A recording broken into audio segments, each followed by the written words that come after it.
Welcome to the Betaverse, the Beta Universe, as you see on the screen. This is the topic for our update today, episode 62 of BetaCodex Live. I am Ryan Erickson, and down there is Niels Flagging.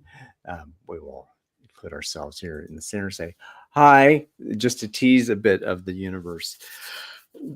How are you doing this mid-afternoon for you?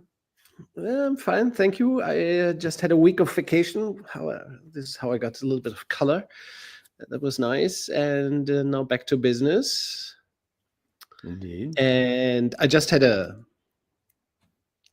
brief conversation with a wonderful person from the United States. He actually lives in the city where you live, with whom we will talk in the next episode of BetaCodex Live. Maybe at the end of this session, we talk about this briefly and announce it. So a wonderful, an idol of mine, really, a hero. And you met him in person already. I met him today. We had a brief chat about the project.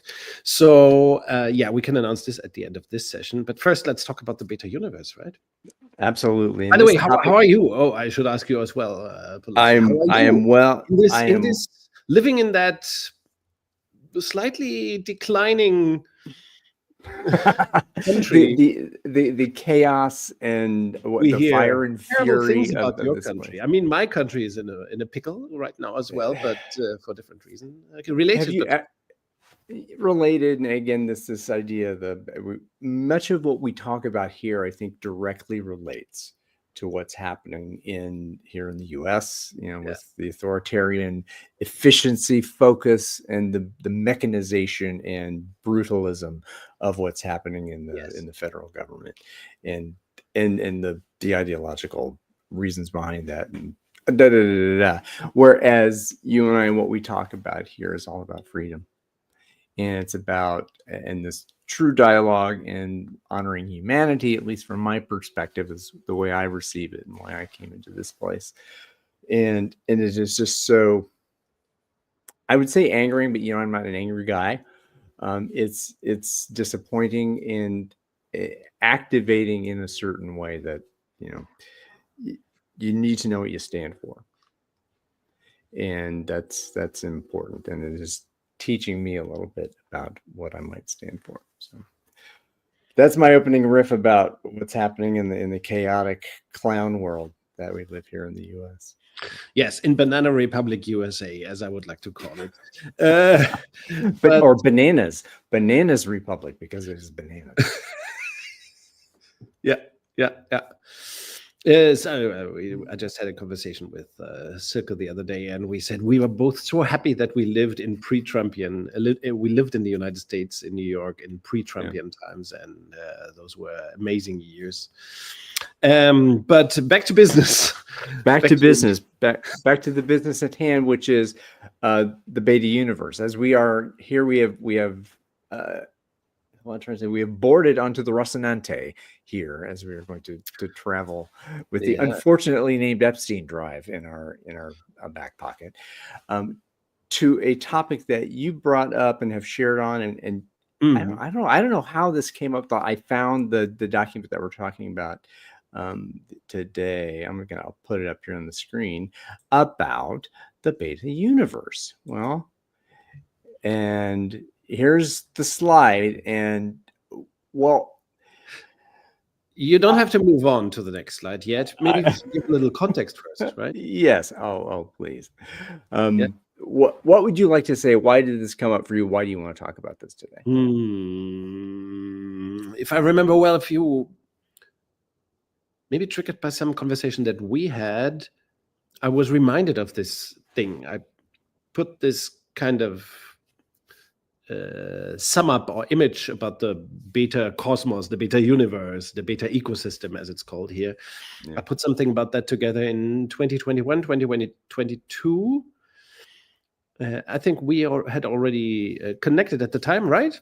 Oh yeah, this is early 2022. So I do not know but the idea at the time was to show visually what was happening in beta, what it was about, what the different initiatives, projects, insights, results of beta have been since 2020. 2008, when the BetaCodex network was founded. So at the time, I wanted to do this as a sum up, and then I noticed a couple of weeks ago, in February, I think that was, I noticed that I hadn't updated that. And I thought, okay, let's give it an update. Let's see what's new. Let's see what we have added to the story of the BetaCodex network. And then I published it on LinkedIn, shared it with you, and I think we quickly kind of had the idea that it deserved a conversation. We should do a conversation about, but what is behind this is also to, in a way, shed light on how beta is different than the feds, the tools, the fake communities that exist, even the other communities that are valid and wonderful and beautiful. But beta is different, and this is a way to grasp those differences. Yeah. Right. I'm not sure you remember about how we got here to this conversation. Yeah. And when I came across, I don't know if I was just doing some research on the website or whether I had found the PDF that we're looking at here, and I thought to myself, boy, there is a lot here. It can be and to me, even when I came into this, it was a bit overwhelming. And so to understand the principles, understand what's at the center of the universe, which we'll go to, and all of the pieces and parts and how they interconnect. And so that is not something that just happens in a moment where you can just look at this slide and you have this aha. There's a way of receiving and understanding it that I think it begs deeper investigation. So. Yes. By the way, that brings back a memory of yesterday. As some of our viewers, listeners might know, that we are both fusion music, jazz fusion buffs. And yesterday I went to a concert by Scott Kinsey. Do you know him? A keyboarder. He was with Tribal Tech. Was his yeah. I didn't know that. I knew the drummer as well, but and of course Scott and Gary, but Scott Kinsey. Okay. Yes, can you tell me? Keyboarder of Tribal Tech, a very accomplished guy, and the concert I visited yesterday here in Mainz, just on the other side of the Rhine. It was music, fundamentally music by Joe Zawinul, who created some kind of language. He created his own universe of melodies and language. Of course, some of his melodies are very. Records with Weather Report became world famous, something like ultra classic super hits of the jazz genre. And yeah, people like composers like Joe Zawinul, they created their own universe, which didn't come along with one album. Of course, it creates a lifetime or decades at least to create a universe like that. And I think that's what we are talking about here. This is not a marketing pitch, so to speak. This is a reflection on what this movement has accomplished, and of course, building upon the work of many others. We talked about many of these origins: Deming, Follett, Drucker. Yes, and so many others. Of course, this didn't fall from the sky. This didn't, we are standing on the shoulders of giants here, but still. You knew I was going to say that, probably, standing on the shoulders of giants. No, I didn't know. I don't know. We occasionally use similar metaphors. Yeah. Does it make sense? Yeah, totally. I think I wanted to say something about Zawinul, I think, because you reminded me of that. In jazz, we're talking about this idea of mastery, at least that when I talk about it. In Zawinul, when he chose folks to be in Weather Report, that it was very, very intentional about choosing the absolute best. Absolute best. Wayne Shorter, Jaco Pastorius, Peter Erskine, Alex Acuna, and then when he went into, when Weather Report kind of faded for him in what he was doing, and then into the Zawinul Syndicate, which was the band afterward. Yes, amazing band. I saw it live decades ago. Man, but that band, I think, is an example that we talk about the body of work, and I think this is what we're kind of getting into. What is the body of work in the BetaCodex world? And And the Zamanol Syndicate kind of even takes it to a next level, because if you listen to them, there's this intensity, and there's like you must pay attention and really be to a high standard, and each of the individuals holding each other to a high standard, because Zamanol, in that, he's right there, really being the spirit of that high standard. So, with that, and Scott Kinsey was a protege of his. I researched that on LinkedIn. Joe Zawinul produced Scott Kinsey's first album. Even I didn't know that. I only learned that today, but amazing musician. Yeah, worth listening to. And he did 2 Zawinul composition-based albums. Yeah, that was a great concert. Tonight I will see Bill Evans, the saxophone player, here as well. Jesus, another jazz legend. Yes, we are fortunate to have a few great concerts. And tomorrow, today Bill Evans, and tomorrow I will see John Cale. Man, this is a good week. And now we're having this conversation, so this is beautiful. Thank you. Even just the cherry on top of that. And speaking of the color of cherries being this bright, lovely, wonderful red, this kind of brings me to the document and the graphic of it. What we're about to discuss. Would you like to navigate through here? Yeah, what we're about to discuss is the elements and the context. That's not well framed. Let's put it like this. We will be talking about the composition of the beta universe. So what are the elements, the accomplishments, the elements of that beta universe, and how these pieces fit together, and hopefully create something inviting that makes sense to people. I should remark that I sometimes wonder why not more people get attracted to this beta universe, why they do not feel the gravitational pull of the whole thing. So this conversation is also about maybe clarifying to others who might already have an interest, what beta is about, and shed a different kind of light on it. Yeah, good. Yeah, well let's see if I can get our production here. So here's the scatter shot that we have.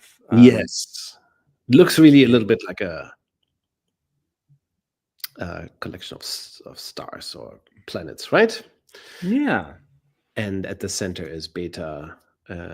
We could write there that it consists of 12 principles or whatever, but doesn't really need to be here. What the different types of dots that you see here are different elements of the beta universe, and as you can see, we gave them names and titles like work the system, tell the world, learn the system, transform the world, to distinguish different clusters of planets or stars in this beta universe.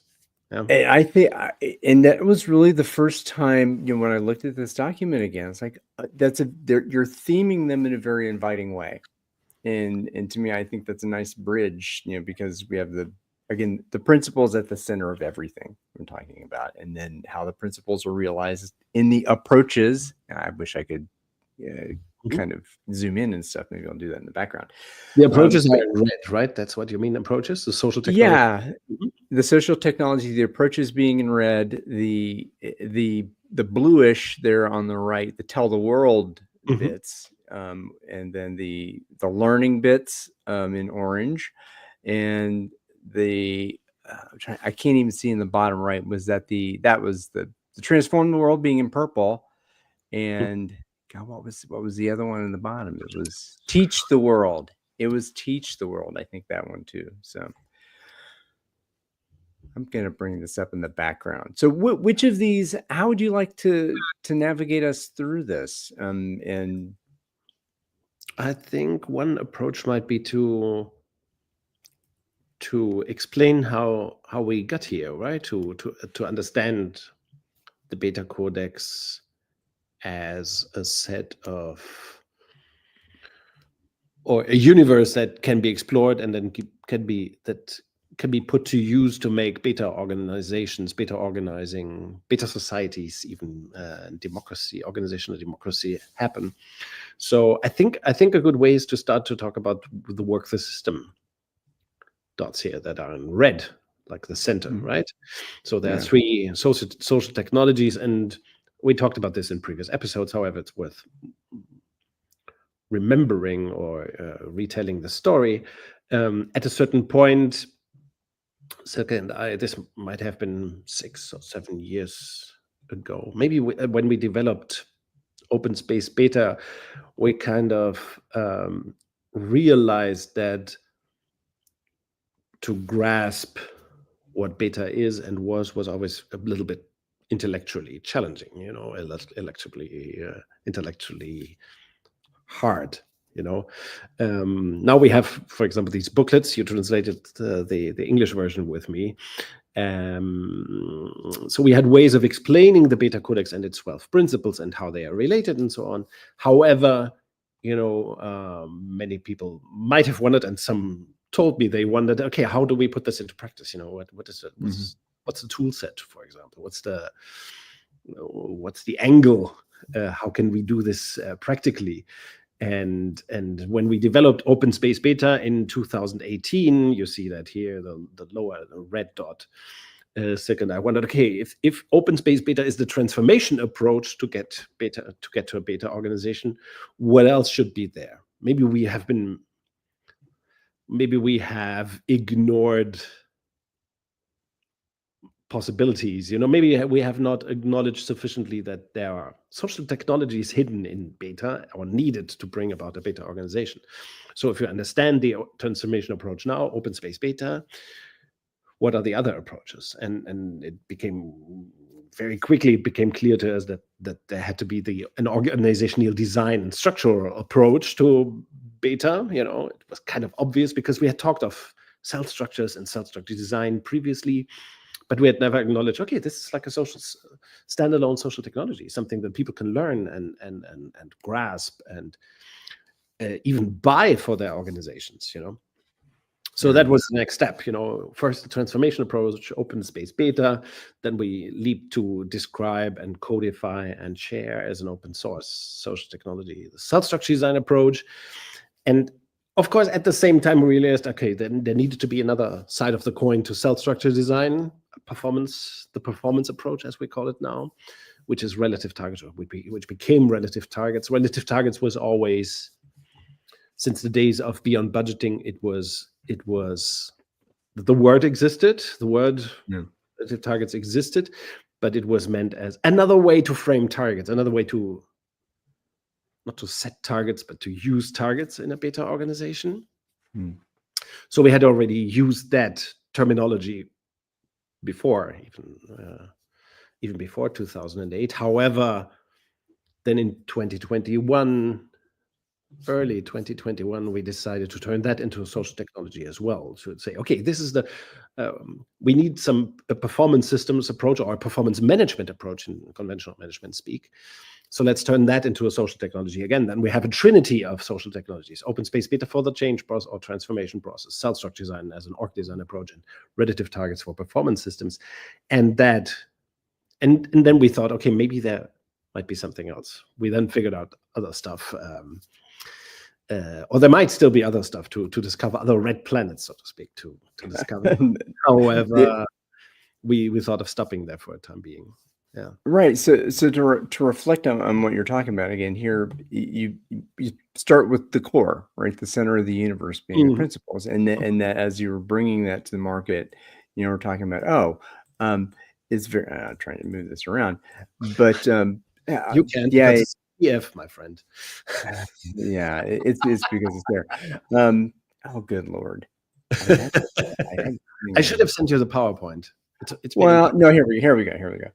So what I was trying to say before I confused myself with my mouse pointer, but what you said, we start with the principles and then you have the transformation approach to realize the principles. That feels like you're finding it was more abstract in that way when you were doing the explanation of, oh, these are the principles, and then going through the flipping in the center of the Open Space Beta approach, and that you said, oh, well, in order to reinforce what you're talking about from a principle perspective, you go again, what is the structure? What is a cell structure versus what you're seeing, right? Kind of visualizing and then reinforcing the concept. So I think that it's just reinforcing them and packaging them differently, because before we had articulated these three concepts as social technologies in their own right.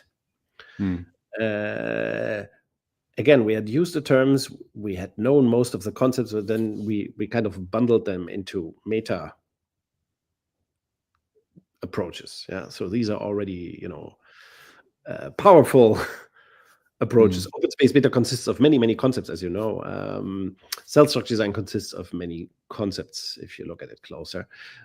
There's a concept of internal market. There's a concept of, how to create, organizational transparency that comes with it, how to set up teams and team dynamics and dynamics beyond among teams.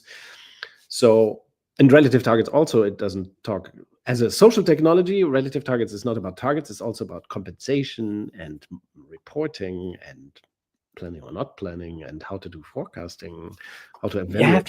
You gotta have, I mean, folks like me who you're surprising kind of, oh my gosh, you have some buckets to put these things in to make sense. Exactly. We discovered that we acknowledged, I acknowledged that we had to put all these concepts into buckets. And of course, in a way, the 12 principles of the BetaCodex or laws of the BetaCodex are also buckets.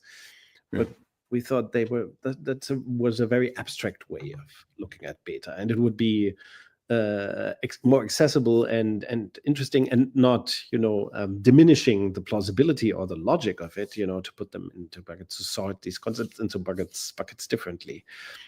One being relative targets and the other being cell structure design. In a way, we should have started with cell structure design and relative targets and then come to open space beta, but it wasn't like that. The idea of structuring it this way, to structuring this part of the beta universe this way, came through open space beta.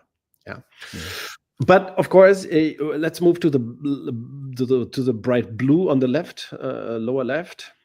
Other direction. In order to get to these concepts, yes, we needed to have certain conceptual insights. Now you went to another page as well. Yeah, I'm trying to get back. It's a tough.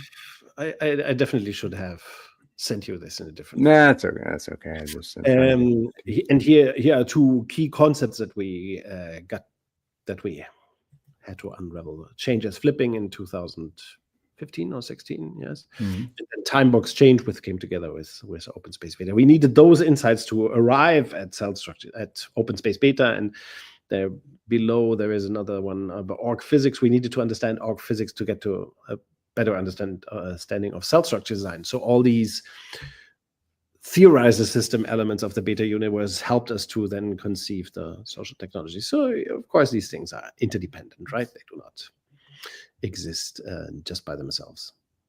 Right. The theoretical backstreet to what you're doing here on the exactly system approaches. And this, I think, it's worth highlighting. The beta universe, or the work we've done since 2008. It has been around conceptualizing beta, understanding it better, and then understanding the way organizations can be transformed better, to understand cases better. That's the one button at the left, yes. To understand cases better, and we discussed before, cases are not necessarily helpful for organizations who aspire to becoming beta, to decentralizing and so on, but still they need to be understood. Cases, to theorize about the system, we need to understand cases. We need to transform the organizations to do research as well. So yeah, all of this. I mean, I think what you're saying again about cases, this is again, it's one thing to say all cases are horrible, you shouldn't use cases, and like, well, you beta folks don't know what you're talking about. We need cases. And yes. I think what I've come to learn by talking with you enough and going through this stuff is that it's not so much that cases are useless, that what they are useful for is understanding, and understanding, as opposed to taking the DM-Zorg-Remark approach and just applying it as a template to say, this is their thing, and we're going to do it exactly that way because our world is exactly like theirs, which is complete, bollocks. But to learn as embodiment of the principles, I think to me, that's what I gained from the idea of, well, when you talk about cases, how are you using those cases? And yes. Cases will not convince anybody. That's very important to remember. Cases are terrible at convincing others. It's like personal example, for example. You may have heard about Mother Teresa and Mahatma Gandhi, but that will not convince you to follow in their footsteps. Assuming that that's an option and attractive, so if cases worked, we wouldn't need anything else. If cases worked, then everything would be very easy, or parents could be excellent exemplars for their children and so on. But it just doesn't work this way. You can, but in organization, we're talking about organizational development here. So cases can inform you about how beta principles can be expressed, how the stuff can work out and so on. But they teach us wonderful things about vocabulary. I've learned tons of things from the Toyota case, from the Handelsbanken case and so on. However, they can never convince you that beta is right or necessary or the only way. That requires thinking and theory, which is why we think theorizing the system is incredibly important. By the way, what's not appearing here in this beta universe overview is heroes or inspirational literature. That doesn't belong here. That's another thing. Yeah. Reifies the personification of authority in that way. Yeah, what I included here in this image is accomplishments that we got to, conceptually, let's say the bright blue topics like org physics, changes flipping, time box change, and there are others actually that I was too humble to list here. Well, there's not enough space on the page. Yes, it would be self-serving, to include more. I just thought it was important here to visualize that the beta universe is also about getting research done on that front and to theorize, and that theory is valuable, because obviously most of the answers, a surprising and astonishing amount of answers can be found in the work of W. Edward Deming or Peter Block, or even Peter Drucker or Marvin Weisbord or many others, or even Mary Parker Follett, of course. However, we had to figure out a few concepts for ourselves, not for ourselves. I think we had to upgrade synthesize differently a few things, or translate them differently, and in order to produce. Well, I think you're talking about the translation. I think this kind of brings us into the orange. Is that so? Yes. You've articulated the theory we have, and we're kind of working from the center to the right, and then okay, so we have the theories. Well, how is the theory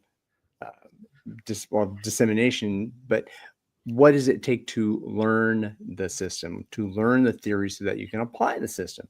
And this is where the orange comes in. Would you say a little bit about what, again, starting with publishing, of course, in 2014, and then through the additional work that you've got? Yes. I mean, one of the mechanisms of self-defense that we created was to create BetaCodex. At the beginning, it was called differently, but when I always wondered why American or British publishers weren't approaching me to publish my books in English. And at a certain point, I noticed that they just couldn't, they didn't, publishers... for legal reasons or for political, I mean, like organizational politics? I mean, what were you finding that was just more efficient? I mean, you live in the United States. I do not want to insult you, but America, for example, usually thinks that you do not need anybody else. Well, Canada, nah. Mexico, nah. So, and of course, German authors telling us about management or business or organization, nah. German philosophy, hardly. So in a way that my side of the perception was always, okay, if the American publishers are not interested and if the business works that way, then we have to figure out our own way of publishing books in English. And we started that in 2014 with the Organize for Complexity book, and it worked beautifully. So we have continued that, and we will continue that. And the idea of BetaCodex Press is to publish, which is why it appears here, is, again, this is not a self-serving. It's not supposed to be a self-serving marketing bullshit slide, this one. This is supposed to help everybody understand, okay, if you want to create a beta organization, or if you want to learn about beta and use it in your consulting work, you have to learn a lot. And even worse, so to speak, in order to create or promote beta transformation, it's advisable to use scalable learning tools. So what's most, and books and booklets and other stuff we publish, like posters and banners and card games and so on, they are amazingly scalable. They do not solve all problems for all kinds of purposes, but we noticed we needed to publish stuff, which is one of the first things that we did together, right? To translate, to get the laws of the BetaCodex published in English. Thank you for showing it, exactly, which was published with BetaCodex Press. Because with that in your hands, for example, you can, if you have an organization with 1,000 or 10,000 people and you want everybody to learn beta, maybe put the booklet in their hands, so that they can learn it for themselves, and then you could create, interventions around discussing those principles and so on. So, and that kind of goes to the green boxes too, right? And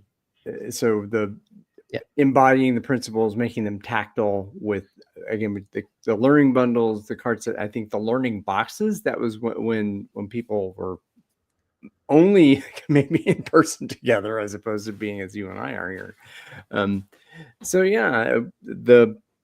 The having the multimodal distribution, maybe that's what we're and the idea is to package the knowledge into different products, to make it available through different products. A great example is, which is something that I put here just a couple of weeks ago, is the second green dot, the Flippo learning game.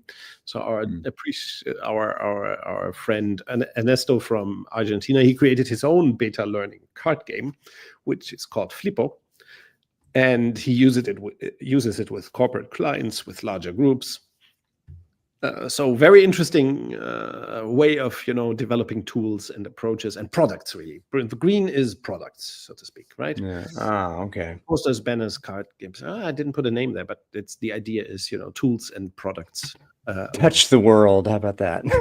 Touch the world. Nice one. I would add that. Yes, touch the world. That's beautiful. Yeah. So.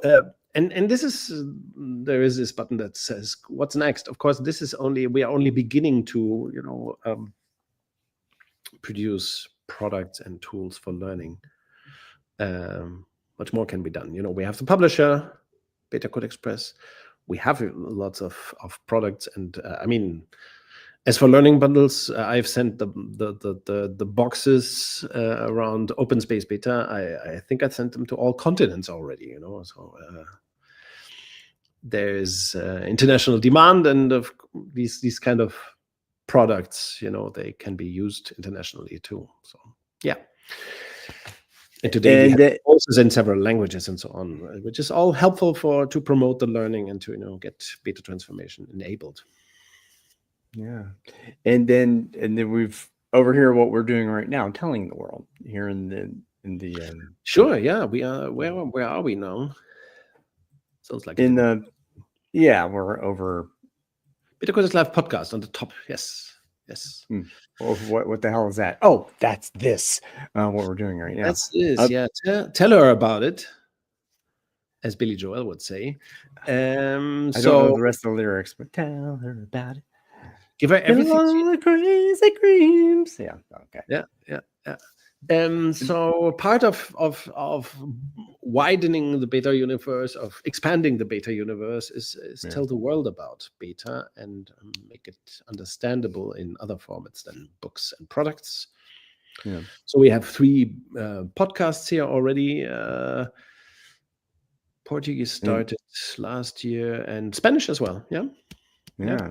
So And so more, hey, but now there was a German kind of effort as well at some point, because yes, where you are, and we sort of want to revive that possibly. We'll see.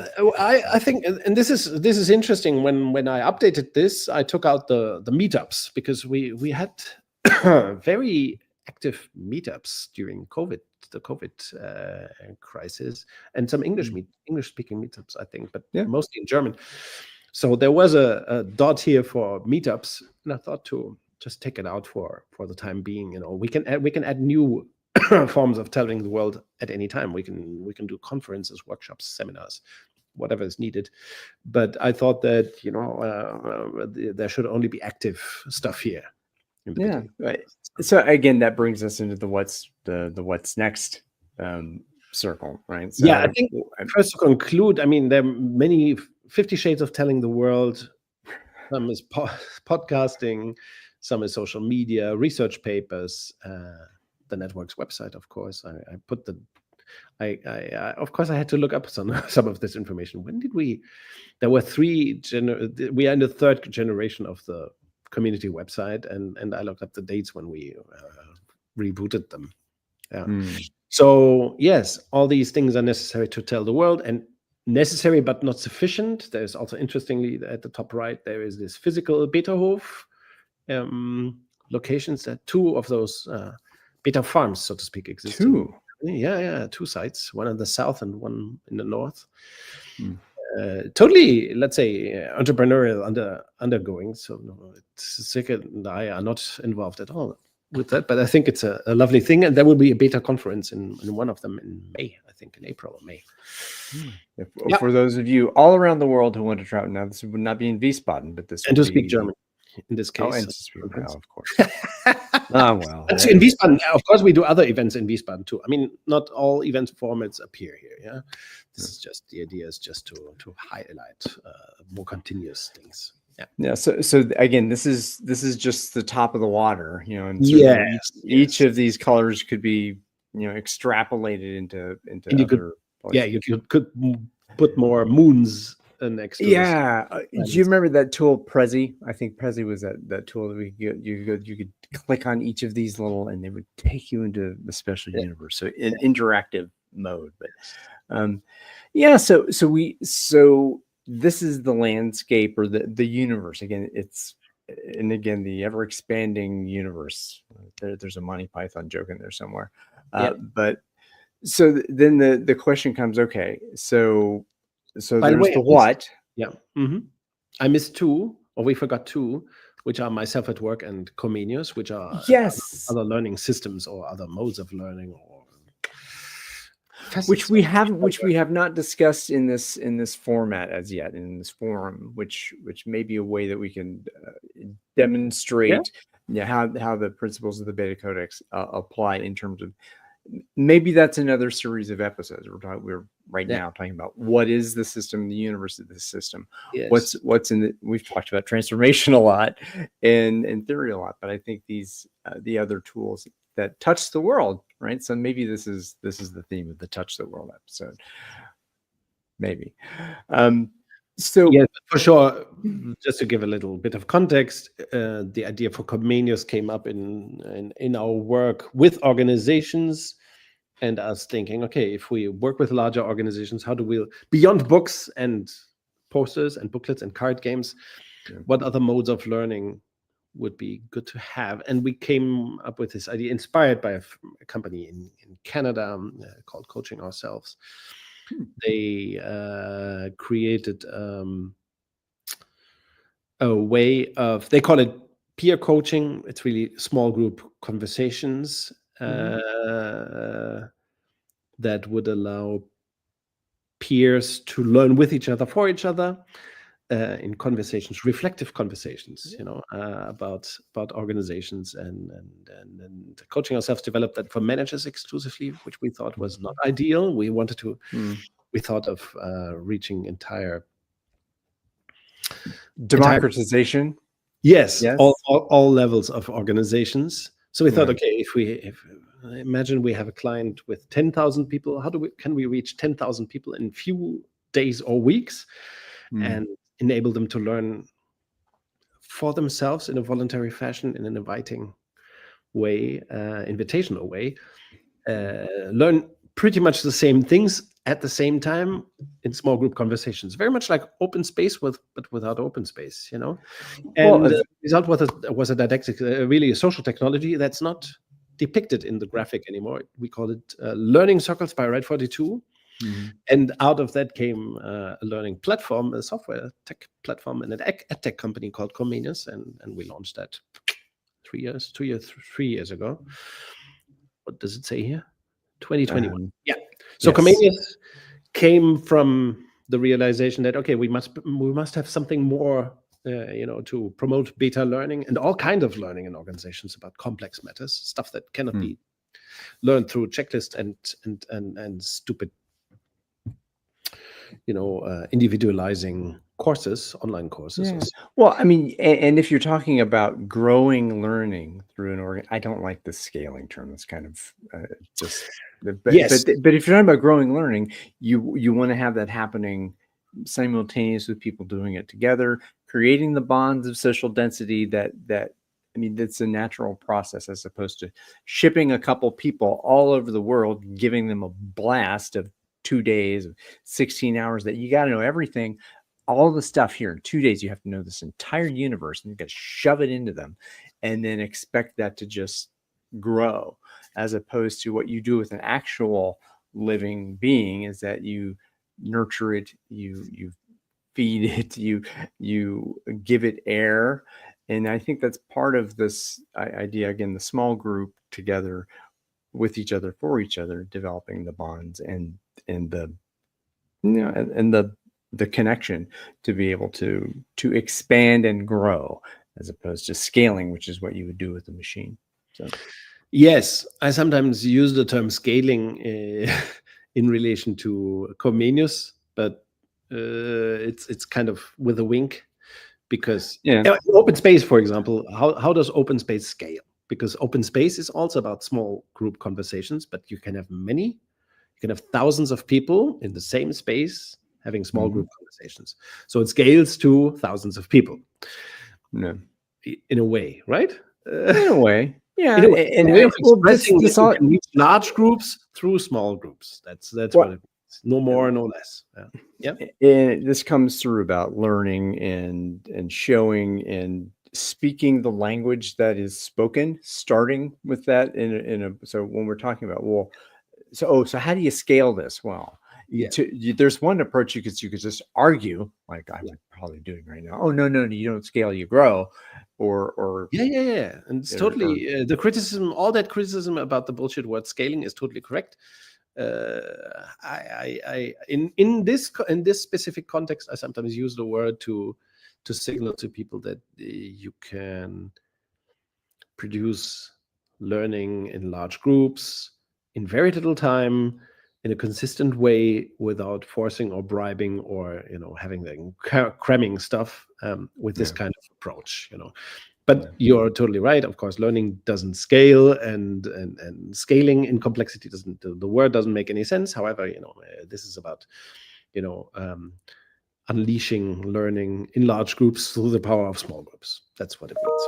Yeah. So this is one thing that we developed. This is a company also. Comenius is a company that's run by Silke and myself at work. Then the latest baby in this. Yes. Yeah. So how does myself at work relate to Comenius? Is again, as about learning with each other, for each other, and about the dissemination of knowledge. So we have this information, knowledge, wisdom, mastery, all that kind of stuff. Insight. But myself at work it's a different kind of education that happens. How do you make that distinct? Well, the distinctions, right? How do you make that distinction? Yes, the company behind myself at work is called Distinctions. I can say from a personal experience of my personal history, I think it was about 20 years ago that I started using personality diagnostics for the first time, in Brazil with a client. Not my first consulting client, but one of my first consulting clients in Brazil. The company. Which one did they use? Yes, the company was the company where the then BetaCodex co-founder Valeria worked at, and the diagnostic we used at the time was the Myers-Briggs type indicator. Because a consultant we worked with, he was certified. He used the Myers-Briggs type indicator, and of course that was okay, but not more than that. Yeah. Was this around the 2008 timeframe? Or was this even before that? Yes. 2007, 2008, something around that. Yes. It must have been 2007, 2006, 2007, before the BetaCodex network was founded. Yeah. So we used the Myers-Briggs type indicator, and that was okay, but it wasn't great.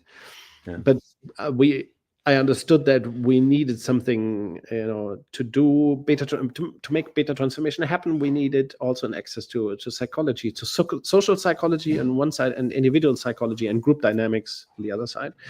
Yeah. And so the Myers-Briggs type indicator for me was interesting to understand more how that could be used. But then second, I used another diagnostic later that she worked with, and that was based on Jungian psychology as well, but another tool. And this is the big five. And now myself at work is big five based. The ones we used at the time, Myers-Briggs type indicator, is Jungian psychology based. Yeah, it's not complete nonsense. In the United States, it's completely abused and used for nonsensical purposes. That is to be harshly criticized. Not all of Jungian psychology is bad. However, the current gold standard of psychological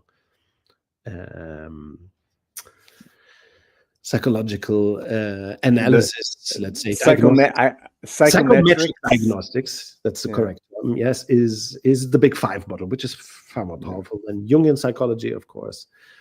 And it was established, I think, in the 1970s or 80s, but it has only become usable in diagnostics over the last couple of years, I would say. And myself at work, I dare to say, is the best, by far the best.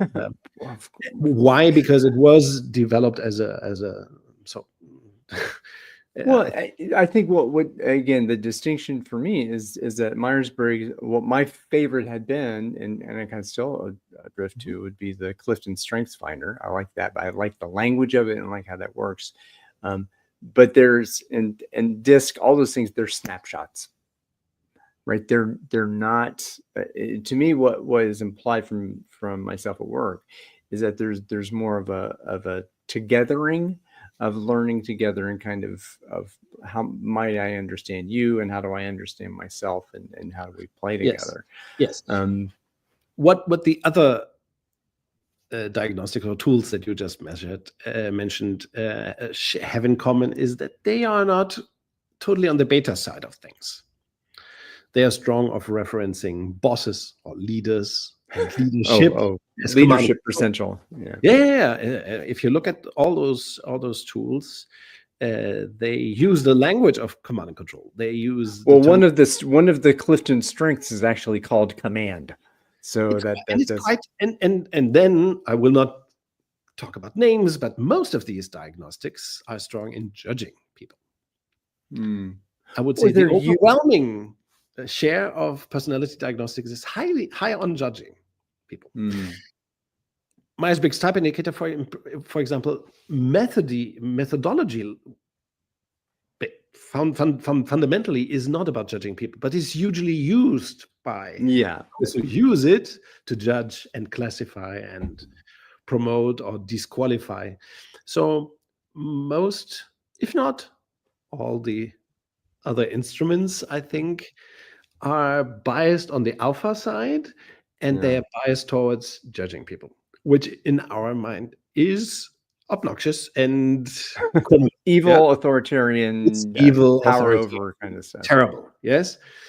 So the question was, how could the current gold standard in methodology and psychological research, the Big Five method or approach, or the ocean approach as it's called, how can that be used in a beta way? And the outcome is myself at work. So it's the first diagnostic ever that was based in development, was already based on BetaCodex.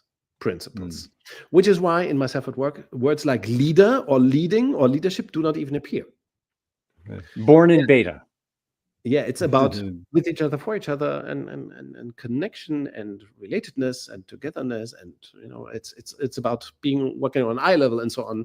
So there's no mention anywhere in that diagnostic and there's no judging of people, of course, but there's also no mention of leaderships, bosses, and how bosses should be laid to that, which is a classic theme in most, if not all, other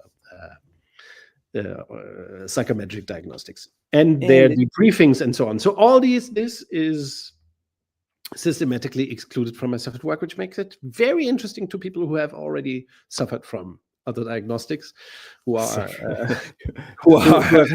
had diagnostic harm inflicted upon them. For example, my brother, when I told him his name is Thilo, I said, Thilo, he's a manager, he's an executive. I told him, look, we're developing this diagnostic. He said, like, oh no, I already know how that shit works, and I do not want to get close to any diagnostic again in my life. So I explained him what I just explained here.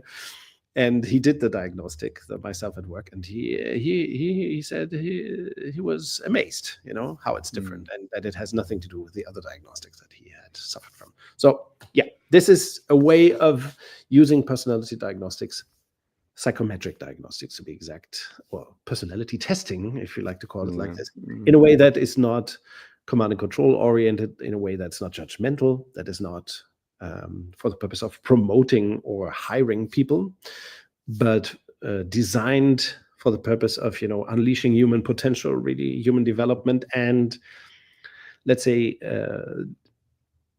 organizational transformation in our sense. Well, it's philosophically different at a fundamental level. Yes, and it is very consistent. I can say that this is very consistently applied. So that diagnostic is already launched. It was launched last year. The English version is still in beta, but anybody can already buy it. Get in touch if you like, or check out the website. And it's a very, very powerful, beautiful tool. Beautiful instrument that can be used in beta transformation and beyond. This is usable for everyone, literally everyone who's working or interested in working. Well, it's wonderful. Yes, developed by Silke, by the way. Yeah, and all of this, the universe is a growing entity, right? So in this, none of these things are. It is a stable system, but it is not a static and dead system. Right? So each of these planets in the solar system in the universe, they are growing. And yes, our ambition, of course, is to grow this universe, to make it more complete, to achieve insights in theorizing the system, to add more social technologies working the system, to tell the world more effectively about it, to transform the world, more organizations, and to make the learning more, to create even more, avenues of learning, beta. And so all of these elements or clusters should be worked on. And we're in the process of doing that. So what do you think is missing at this point? I would say you are missing, not you, Ryan, but everybody should contribute. So all the viewers and everyone who listens should think about, okay, do I want to get involved with this? I think part of our conversation is that we want to convey that this is worth getting into.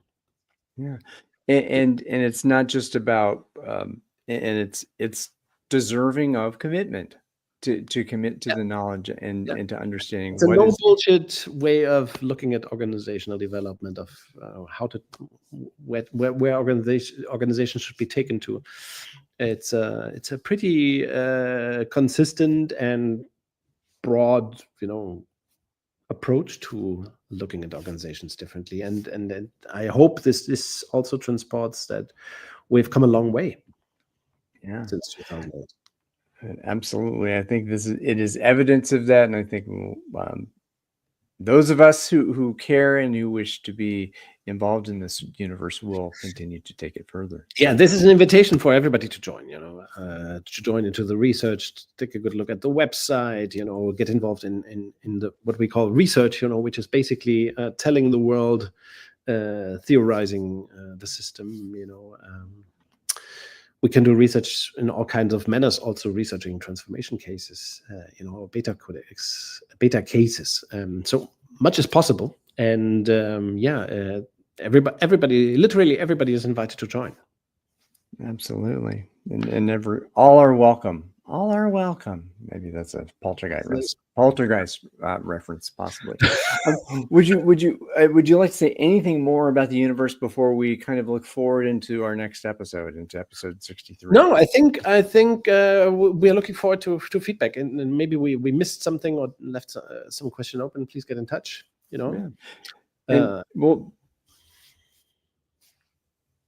I was just going to say, we're going to share the recording of this and with all the assets. So we'll have some clips to dive into each of these elements, and a new iteration I would imagine will be coming at some point. And if anyone out there wishes to do that, you are welcome to do so. The resources are available to you. If you want to draw multiple slides, if you want to do a Prezi, you want to do a PowerPoint, it is totally open. Yes. And it is not as some frameworks to bring agility in that are secure, right? Dare I say safe. You don't have to pay to have these assets and to use them and utilize them. So wonderful. That I think leads us nicely into what's next. Yes, and the next episode is supposed to be something special. Drums. Next time we want to have a guest, right? Yes, the illustrious author, consultant, and inspirational figure, Peter Block, will be coming onto our screen and sharing his wisdom and knowledge and invitation to learn with him here. Yeah. I don't know what topic we're going to go into yet, and I think we want to talk about his work, but we haven't framed the topic. Today he told me, by the way, that his book Flawless Consulting, his first book, I think. I asked him how many copies did it sell, and he said 1 million. Wow. I hadn't guessed it. So yes, Peter Block is a very, let's say, illustrious, almost famous figure in the a renowned figure, a best-selling author. We discussed his wonderful work, Confronting Our Freedom, published together with the great Peter Kostenbaum. We discussed that in another episode, 2 episodes ago. So if you want to learn about part of Peter Block's work, please watch that. And I think we will want to discuss a little bit his career and what different insights or what he thinks is important in all and beyond. As is in true to form an open space, whatever happens is the only thing that could have happened, and we will invite what emerges there. Yes, we are certainly very happy that Peter Block will be joining an episode, because we have thought about this for a year or something like that, right? Yeah, absolutely. And I think what again, as I came so late to the book, you invited when it came out in 2023, and I kind of just recently came to it. It is an aha moment to read the Confronting Our Freedom book and to see how close it is to the center of what we discuss here in the Beta universe, about taking responsibility and being with one another in community, but being serious and taking accountability and really owning the aliveness of the organization that you inhabit. And just so much there, and I'm thrilled to have to be able to have us host Peter in this forum. And yes, on the 28th, I think we're doing it a couple of weeks from now. Yeah, good. Thank you very much. Thank you for your time, Ryan, and everybody who's listening in. I stole that line from you now. Thank you for the precious gift of your time and attention. Don't forget, everything will be fine. America, especially, but America and beyond, everything will be fine in the end. Eventually, it will be. I think there's Ilya Prigogine. I think was that the whole the self-organizing system. It will collapse and then re-emerge into a form of more Progress deep is not complexity. linear, so now there's a little bit of a wobble. Maybe it might take a few years, but yeah, in the end, everything will turn out fine for most people, for some people at least. We will see. We will see. I'm sure there's a song we could sing about that. But, we'll see. And we shouldn't make fun of all the suffering that's happening, by the way. But this is not about it. This is about us overcoming the sense of despair. Current situations in politics and I think this also comes down to when the rubber meets the road or whatever. It is about you and me doing the work together that we endeavor to do. And that the world is going to happen around us, and there will be things that are outside of our control. But ultimately, each of us we have our own free will, regardless of what you think about this whole thing being a simulation. I don't give a crap about that. It is the work we are doing right now together. That's what is important, and can change and can have an impact on the world around us. Confronting our freedom is a bugger. It's a shitty value proposition to say anxiety is the cost of freedom. I love that bit. That's in the book, in the Confronting Our Freedom book, right? Oh yeah. It is. How is it framed? Confronting Our Freedom. It is very early in the book. Very funny. Very funny. It's the philosophic insight. I stumbled on that I think yesterday, looking inside the book again. It's a shitty but it's the human condition that we have to confront our freedom, right? And please read the book if you haven't still read it. Confronting Our Freedom by Peter Block and Peter Kostenbaum in 2023. That, and of course this one, we're probably going to go into that one a little bit as well. Community by Peter Block, and I always recommend the Stewardship book by Peter Block, which changed my mind, changed my life. I must say. And the answer to how is yes. Is that that's the other one? Yes, I have it. I do not understand a word. I will not even dare to ask Peter Block about what the book is about, because I probably will not understand his. There are some of Peter Block's books that I do not understand. Well, yeah. Which is neither a problem nor a solution. It's just interesting. Most authors publish books that I have. Well, he does say a word about it. Fleming's first book. I do not get much out of the crisis.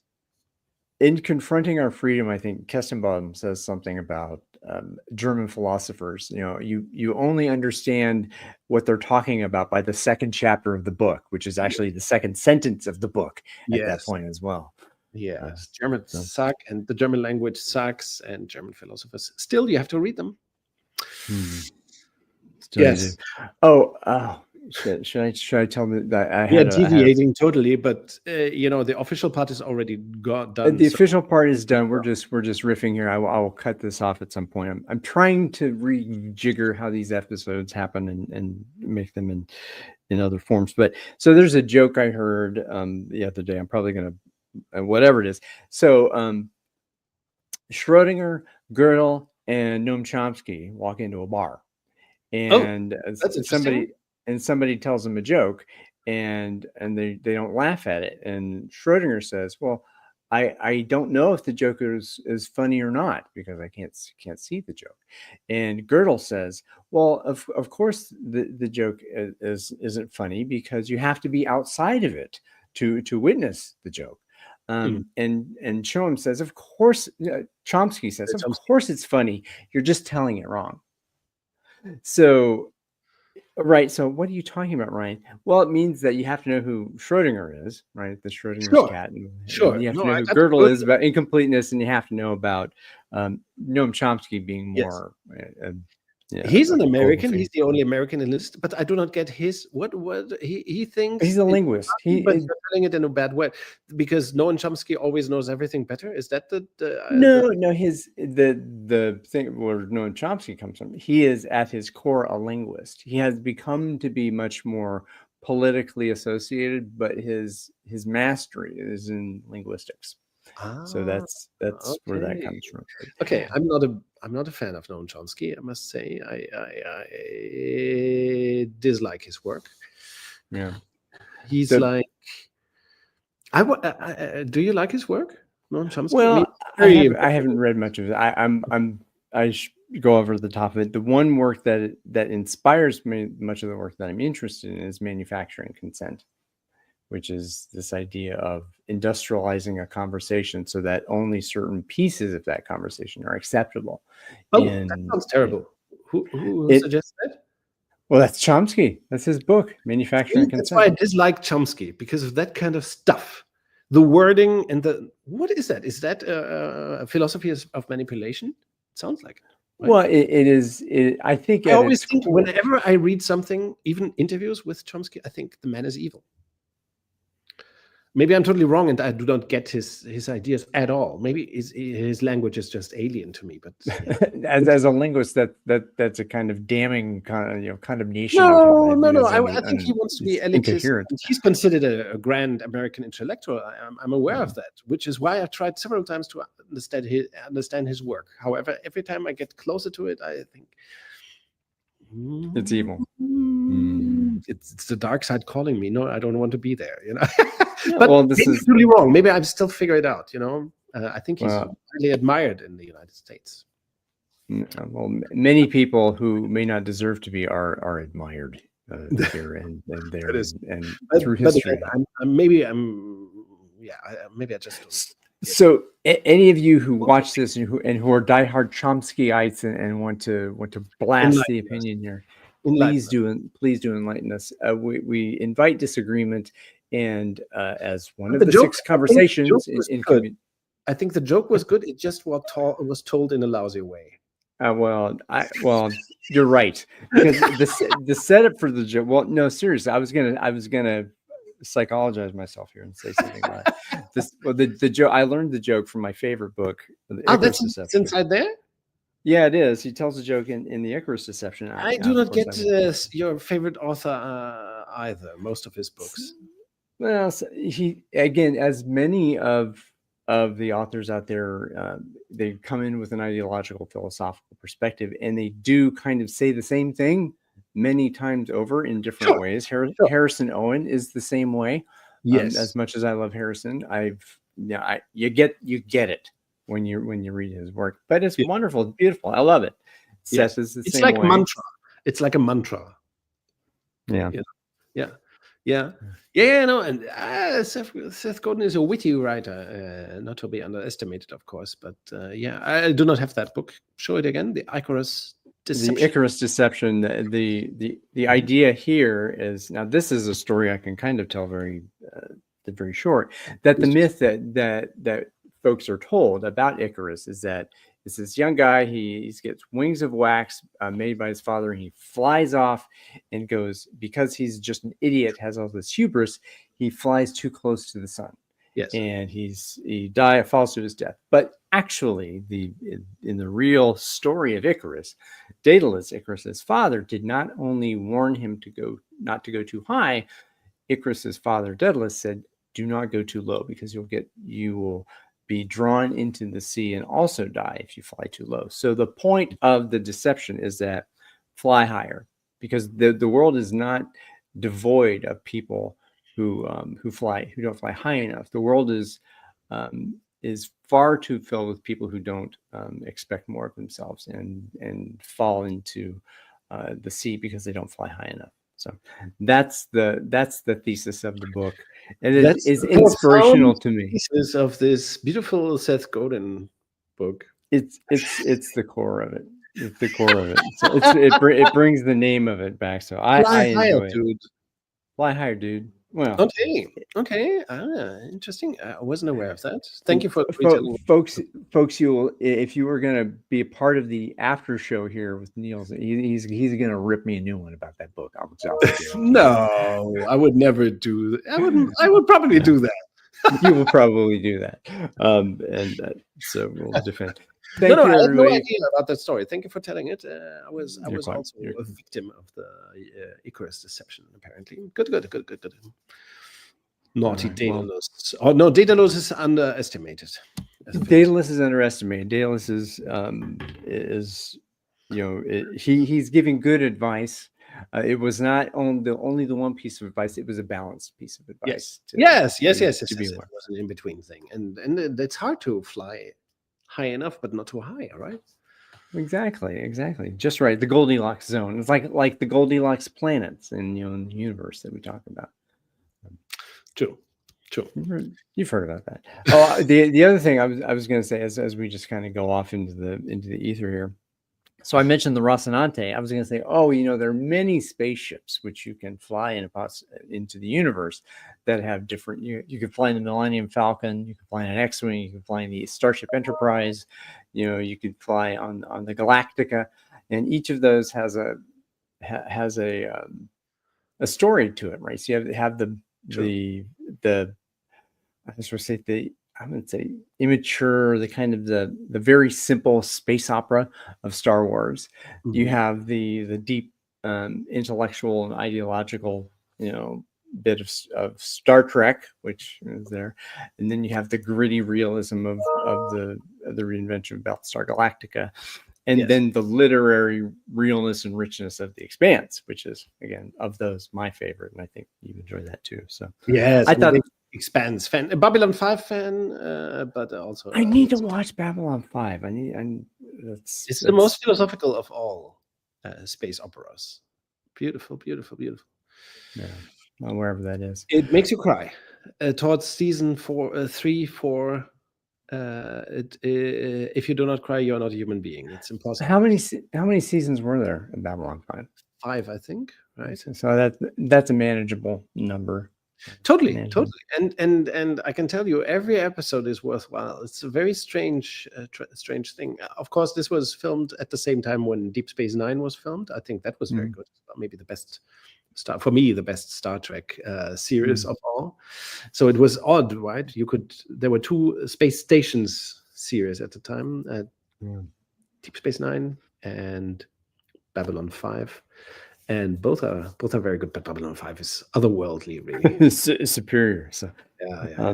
Also, maybe no. Let's get on. And we're open here, so if anyone wants to come in and say something. No, just one thing that I have to mention. I only learned about this. There's a new sci-fi movie that I haven't watched yet, but I have to.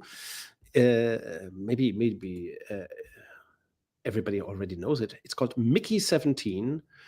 Have you heard about it? I've heard about that. That looks really interesting. The one with Robert Pattinson. It's Robert Pattinson, yes. And even more interestingly, the director is, of course, the brilliant. Let's not misspell his name, right? Mickey 17. The movie is directed, of course, by great Korean director. Who did Parasite? Who directed Parasite as well. Yes, and he did the fantastic scaring movie Snowpiercer. Ooh, among other things. That was a good one. Oh, this reminds me of we're going way off here. So Snowpiercer reminds me of Snow Crash, which reminds me of Neil Stephenson. Have you read much Neil Stephenson? No, I'm not even really aware of his work. Yeah, so Snow Crash was the one that he became not famous, I guess, noted for. I haven't read that one. The one I did read, the science fiction one that really was very interesting, is called Seven Eves. It goes through several thousands of years of human development after a cataclysmic event. So the moon is split by a meteor into 7 pieces, and it basically destroys the planet, and then you learn what happens to humanity after that. It's very interesting. Okay, I haven't even heard about that. Okay, that's a first for me. Interesting. All right. Any other? Do you have a fiction recommendation for me? I need something to read other than. No, nothing new. I'm not currently. I'm too busy writing the book on relative targets and doing other work-related stuff, I cannot even read much fiction. Yeah. And I read this fantastic book by D. Hock. D. Hock's the beta the Visa guy, right? The Visa guy, yes. Co-founder and former CEO of Visa. He passed away in 2022, I think. Yeah, not long ago. And he wrote a book about Visa, but I think his books of how to put it, not quotes, how's the real word for it? Aphorisms. His 2 books of aphorisms are much more interesting. So yeah, that's the kind of stuff that I've been reading recently. Very, very interesting stuff. Yeah. We might do an episode about one of those books. I was going to say, so we got the beta universe. Now we have the beta book list. I think that might be an interesting one too, about to bring that up. I don't know, the beta library.